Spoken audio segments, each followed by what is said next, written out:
Good evening, everyone, and welcome back to another live session by IBCA, the Institute of Bakery and Culinary Arts. So before we start today's session, I want to ask everyone, is my voice clear? Am I visible to everyone? Is my audio and video clear? Just please let me know. Yeah, I'll just wait for a few seconds so that, we can do a audio and video check.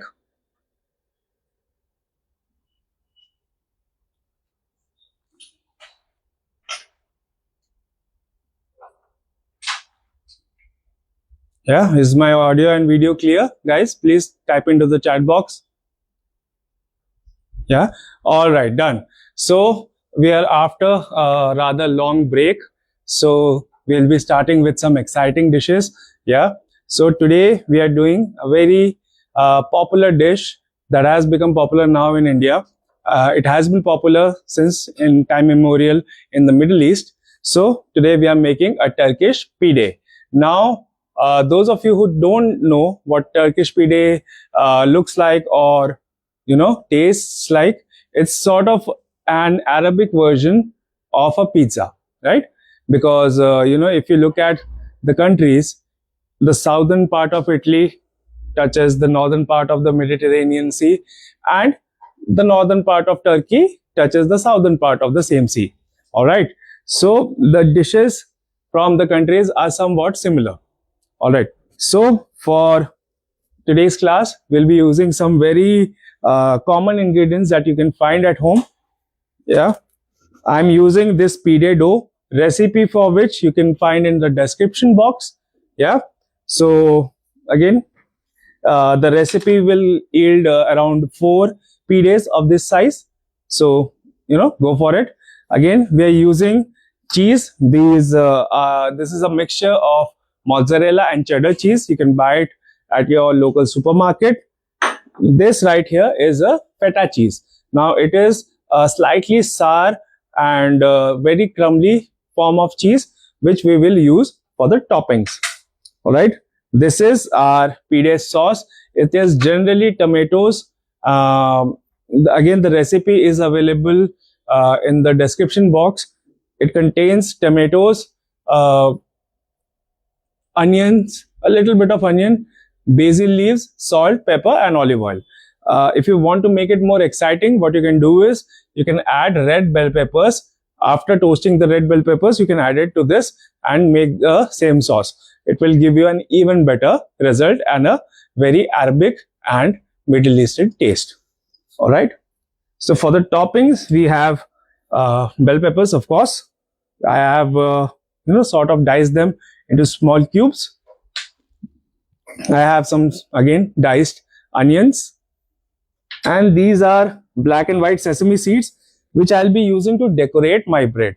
All right, so to start with the bread, what I'm going to do is, let's just remove this. What I'll need to do is, I'm going to lightly dust my workstation.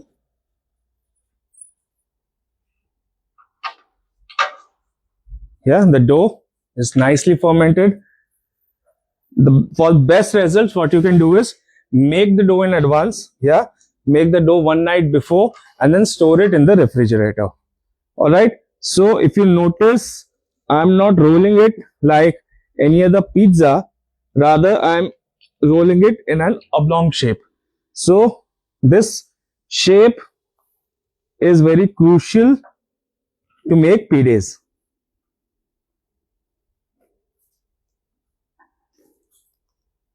Yeah, now again, you don't have to make it such a large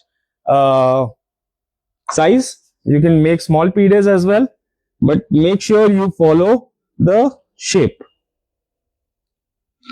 Till now, guys, is if anyone has any doubts or any questions regarding anything related to baking or cooking, please feel free to ask.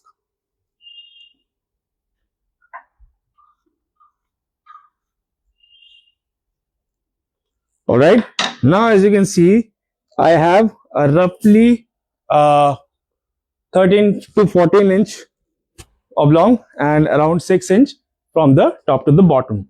Now what I'm going to do is I'm going to apply my sauce. As you can see, the color is very light as compared to a pizza sauce. The pizza sauce, you'll notice, is very red in color. Yeah, that is because that doesn't contain any, bell peppers.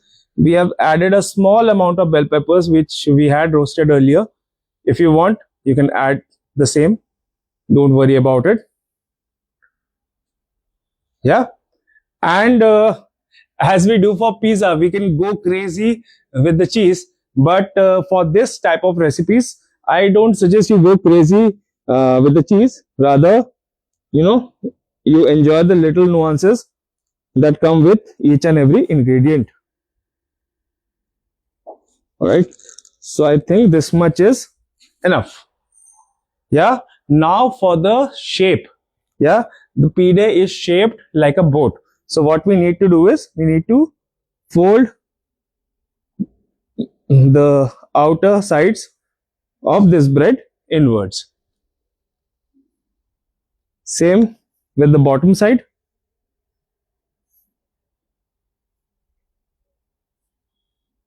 And then at the end, what I'm going to do is I'm just going to pinch these edges so that everything gets locked. Now, can I please have some water spray?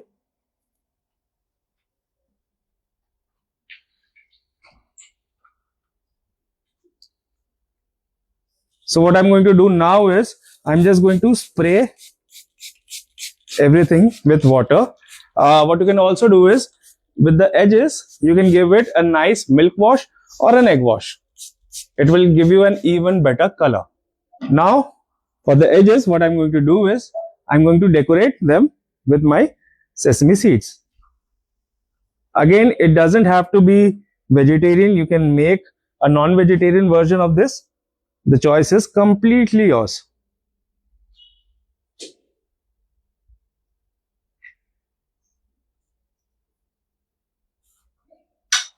Yeah. Now just a little bit of water spray to seal everything together. And to this, I'm going to add a little bit of diced onions, some bell peppers. Make sure you use all the colors.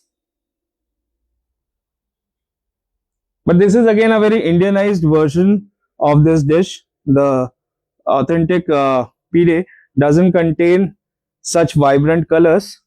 It has, maybe a few type of chilies. All right. And in the end, some feta cheese.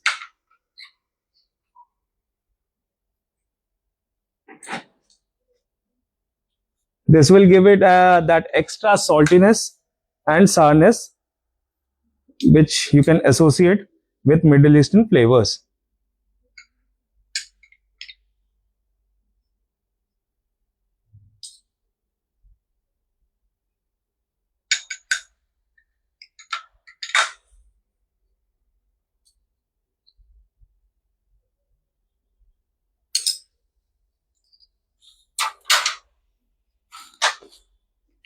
And now I will, sort of place it on top of my baking tray, spread everything back.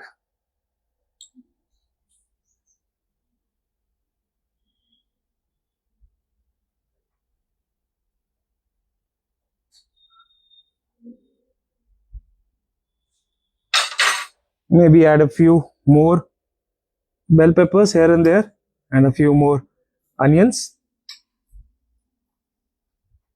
All right, so this dish is ready. If we can get a close-up of this before we put it to bake. Yeah, so this will go inside the oven for around 7 to maybe 8-9 minutes at 230 degrees Celsius. All right, and again, if you have used an egg wash, it will take a little less time, maybe 6 to 7 minutes, not more than that, and it will be ready. All right, we already have a version that we baked earlier. As you can see, it only has onion, cheese and feta cheese. Yeah, the garnish is the same. of course, but the flavors are minimal. I want you to enjoy the little nuances that each and every ingredient brings to the table. So yeah, this is it for the dish of the day, which is Turkish Pide. Yeah. So for those of us who want to make a career in baking and culinary, we are launching our new batch, our new diploma batch from September 15th. Both our culinary and bakery campuses will be full again. So if you want to make a career in bakery and pastry or in culinary, feel free to join us. And again, if you want to join our short-term courses, if you want to just get a hang of what we do over here, feel free to join. Feel free to visit our campus. Our campus is located in Vikaspuri. Our address is C6 and C7 Krishna Park, Vikaspuri. It is literally a walking distance from the Janakpuri West metro station. It doesn't matter whether you come from the magenta line or the blue line. You have to take an exit from gate number 1, and from there it's approximately a 2-minute walk. All right. So this is it from my end. I am Chef Aditya, and I will see you again with new recipes tomorrow.